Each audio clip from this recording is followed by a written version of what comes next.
Hi guys, welcome to our channel me SandhyaNaresh. నేనైతే చాలా బాగున్నాను, అందరూ చాలా బాగున్నారు మనస్ఫూర్తిగా కోరుకుంటున్నాను. ఈరోజు వినాయక చవితి కాబట్టి ముందుగా అందరికీ వినాయక చవితి శుభాకాంక్షలు. నేను ఈరోజు ఫస్ట్ టైం మా అత్త వాళ్ళ ఇంట్లో జరుపుకుంటున్నాను. సో ఇక్కడ ఎలా జరుపుకుంటారు ఏంటి అనేది వీడియోలో చూసేసేయండి. ముందుగా మనం పప్పుండలు కాబట్టి పప్పుండలు చేశాక ఇంకా పూజ స్టార్ట్ చేసేసాను. పూజ దగ్గర దీపాలు అన్నీ పెట్టుకొని కథ అన్నీ ఫినిష్ చేసుకున్నాను. అన్నీ చదువుకున్న తర్వాతకి ప్రసాదాలు అన్నీ పెట్టుకున్నాను. ఇక్కడ 3 వినాయకులు ఏంటి అని అనుకుంటున్నారా? ఏం లేదండి, ఇంట్లో ఒక వినాయకుడు ఉండే, ఇంకా మా మామగారు ఒకటి తెచ్చారు, ఇంకొకటి నిన్న మేము షాపింగ్కి వెళ్ళాము అక్కడ ఇచ్చారు ఇంకొకటి. అలా ఇంకా 3 ఉన్నాయి కదా అని పెట్టేయమంటే ఇంకా పెట్టేశాను. అలా 3 వినాయకులతోటి పూజ చేసేసానండి.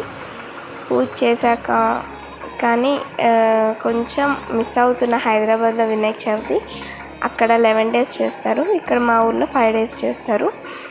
కానీ ఇక్కడ కూడా బాగానే ఉంది, కానీ ఫస్ట్ టైం కాబట్టి బాగుంది. ఇక్కడ కూడా నాకు ఫస్ట్ నుంచి అక్కడే ఎక్కువ అలవాటు వినాయక చవితి. ఈసారి ఇక్కడ జరుపుకుంటున్నాను. సో ఇంకా పూజ అంతా అయిపోయిన తర్వాతకి ఊర్లో గణేష్ దగ్గరికి వెళ్తామన్నమాట. పూజ అన్నీ పూర్తి చేసుకొని లాస్ట్కి హారతి ఇచ్చేసాను.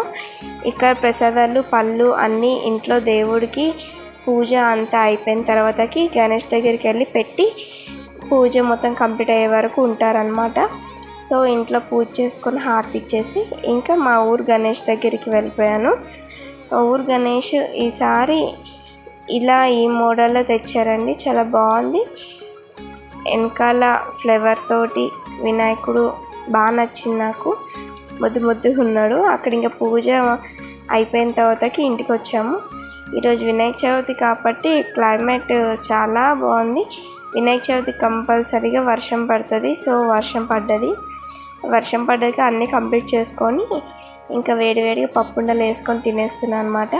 సో నా వీడియో కానీ నచ్చినట్లయితే లైక్ చేయండి, షేర్ చేయండి, అలానే సబ్స్క్రైబ్ చేసుకో మాత్రం మర్చిపోకండి.